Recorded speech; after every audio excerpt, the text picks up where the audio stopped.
don't underestimate women and the growing support they're providing to the WNBA. Remember, anything successful, you usually have the women behind it supporting the product. Don't underestimate the NBA subsidizing. The NBA and the NFL went to another level once they appealed more to women.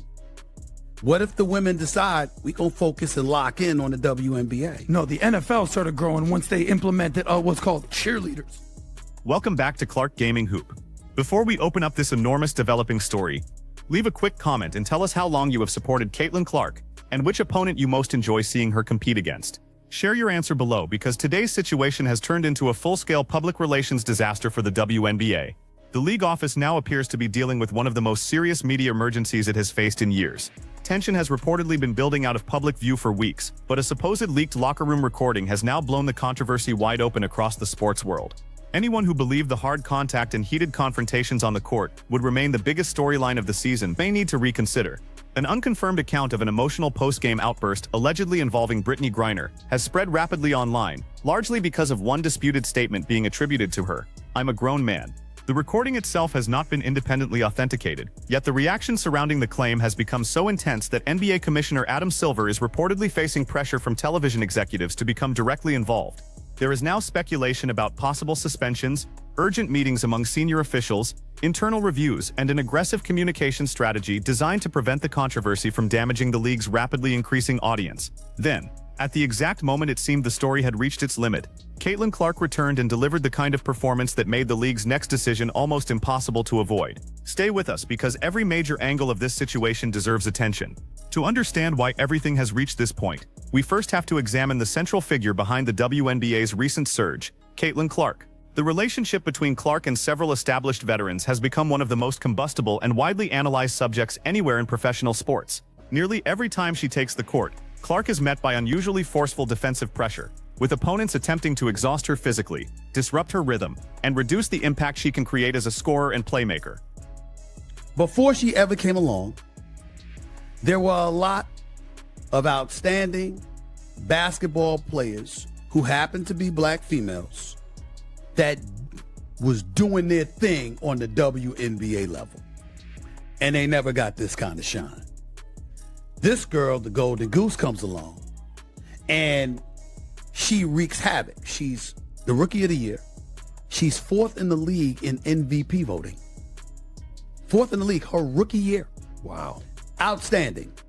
She's like Steph Curry. She can pull up from anywhere. You understand? She has that kind of capability. Didn't win a national championship. Lost to LSU one year. We lost to South Carolina another year. But she's outstanding and clearly worthy of being the number 1 overall pick. And what I was saying to everybody is ride the wave. Rising tide lifts all boats. The girl is spectacular. It's not like she's not a scrub. She's not only can play, she's a star caliber player who draws this attention. And maybe it's because that fan base that she has and her being a young white lady contributes to it. So what? Benefit from it. And then you have a lot of folks that have come to the defense of numerous WNBA players because they were pointing out like this has been going on before long and people are not hating on her. It's not about hating on her.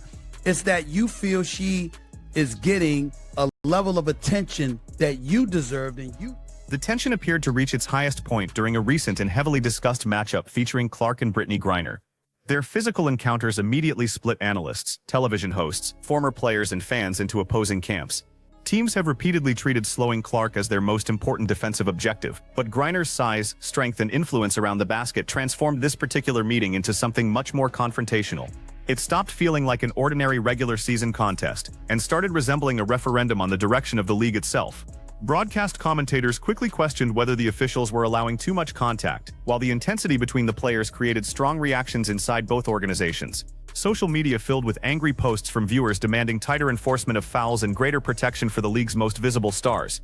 As the pressure increased, national sports programs devoted entire segments to the confrontation, leaving WNBA leadership scrambling to control a controversy that continued expanding with every passing hour. According to circulating but unverified accounts, that frustration later carried into the locker room after the game. No authenticated audio has been publicly established, and the alleged recording cannot be treated as confirmed evidence, but reported descriptions in secondhand transcripts have still spread widely across online platforms. People claiming to have knowledge of the scene say Griner became upset after repeated questions about officiating, aggressive defense, and the public portrayal of her playing style. During that supposed exchange, she was allegedly quoted as saying, "I'm a grown man. Stop acting like I'm not allowed to play my game."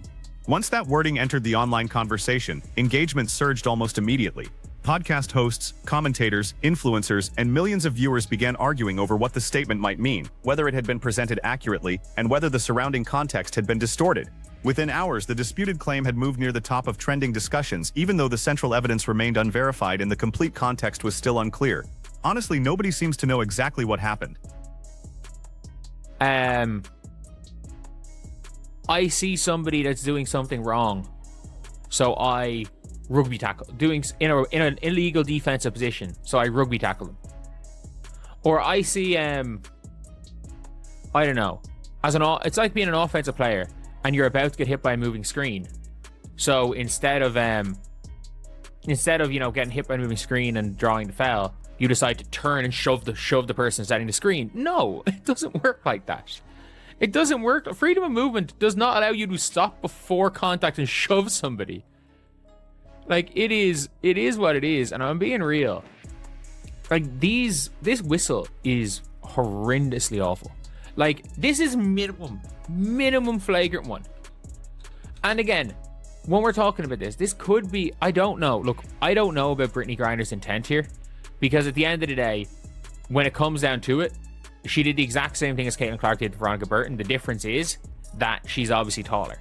And is there a level of responsibility that you have to have when you're a little bit taller? Yeah, there is. There absolutely is a greater level of responsibility. If you agree this is some bullshit, subscribe. We are trying to get to 60k as soon as possible. We're on 59.6k right now. Thank you guys so much for all the support, by the way. Like, nearly 100 subscribers in the last day. But we gotta be real. This, like, if you're someone that's at a height that you can very easily go and clock somebody in the face, you probably should have to be a bit more careful. But yeah, it just keeps happening. It just keeps happening with Caitlin. That Alyssa Thomas did it to Caitlin in her rookie year as well. That uncertainty is precisely why the consequences for the organization became much more serious. The league is operating during a critical commercial period, with enormous broadcast agreements, sponsorship relationships, and future revenue opportunities tied to its public image. Executives therefore faced intense pressure to keep the situation from spiraling into a lasting reputational crisis. Reports indicated that senior NBA officials, potentially including Adam Silver, were following the controversy as internal conversations focused on preserving credibility, protecting the basketball brand, and sustaining the unprecedented growth surrounding the women's game. Major outlets continued speculating about whether the response could include a formal inquiry, direct intervention from NBA leadership, disciplinary action, or new league-wide policies aimed at restoring stability. While public relations teams attempted to reduce the temperature and move attention away from the alleged locker room incident, another development emerged from within the Indiana Fever organization. Sophie Cunningham, one of Indiana's most outspoken players and a guard whose public profile has expanded rapidly, suddenly became an important voice in the broader discussion. I'd have fun with you. Brittney Griner, what she says, right there, watch this. Every time we play her, there's this commotion, like this loud rumbling from the stands. Turns out it's people, thousands of them, just sitting there watching on purpose. It's very disruptive. She says WNBA games used to be a chill, quiet place. You could bring your laptop and relax, maybe even get a little work done. But now it's like there's large gatherings of people watching us from the stands. Some of them are yelling crazy shit about what they're seeing, putting unfair pressure on us to score, like we're there for their entertainment. You are. The whole thing is toxic. I saw a guy with his daughter in the crowd, both of them yelling, couldn't hear what they were saying exactly, but it was either my performance or some light racism. But here's where I'm going with this. So the WNBA says they want to get paid more. They're saying this year they're going to make $1 billion. That's what they're saying, okay? For the first time ever. Now that Caitlin Clark is hurt for 2 weeks, did you see ticket prices? Insane. Let me read you the ticket prices. After Caitlin Clark's been hurt for 2 weeks. All right? So let's go through this.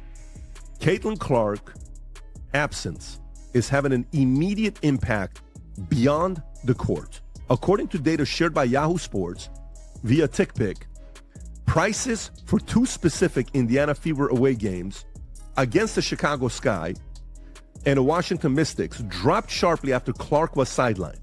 Before the injury, the lowest ticket available for Fever's matchup in Chicago was $86. For the game in Washington, Instead of remaining silent or allowing the franchise to rely entirely on a carefully prepared statement, Cunningham's earlier remarks about fair competition, athlete protection, and consistent officiating returned to the center of the conversation. As claims about the post-game exchange continued circulating, fans and analysts began revisiting comments Cunningham had previously made during media appearances, including interviews connected to ESPN. She had already expressed direct and forceful views about the responsibility of officials to protect players and apply standards evenly throughout games. Because of that history, many commentators treated her position as especially relevant to the current dispute. Her remarks were presented as representing players who believe the WNBA can no longer rely on temporary explanations or selective enforcement and instead needs meaningful changes to its officiating system, safety procedures, and accountability structure. Comments that some would deem controversial. She's a teammate of Caitlin Clark. She plays on the Indiana Fever.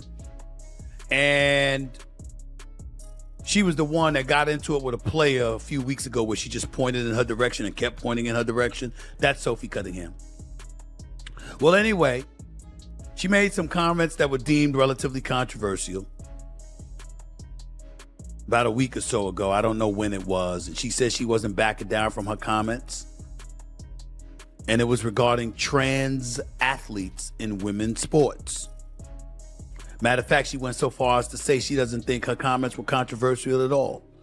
She shared her opinion on a polarizing topic in an interview with ESPN this week where she claimed she felt a duty to, quote, protect young girls in a locker room or young girls in sport who shouldn't have to go against biological men. That's what she talked about. She was asked to expand on the quote when meeting with the media on Wednesday, and she made it clear that's how she feels. Quote, I said what I said, Cunningham told reporters. Well, rather than me just saying that, let's hear from Sophie Cunningham herself. Listen to what she had to say. Talked about wanting to protect young girls who shouldn't have to go against biological men. Just can you expand your viewpoint on that? I mean, I think I said what I said. I think it's kind of common sense. And I think I'll always believe in that. I think it's really important to protect children. And that's little girls who are also involved in that category. And so I stand on what I said, and I always believe that. I stand with Sophie Cunningham. I stand with Riley Gaines.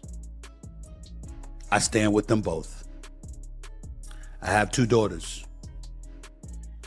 They don't participate in sports, but if they did, that would be my position. And I think it's important to emphasize what Sophie Cunningham said a bit further.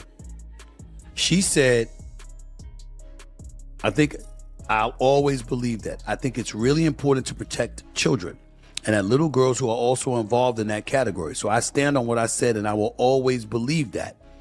She claims she's not a political person, but she does have morals and beliefs, and she will always stay true to them. When asked if her stance could negatively impact the trans community, Cunningham said she's not speaking out of hate. She doesn't dislike anyone. She says, quote, I think there is room for absolutely everyone here, and I think there's room to love everyone.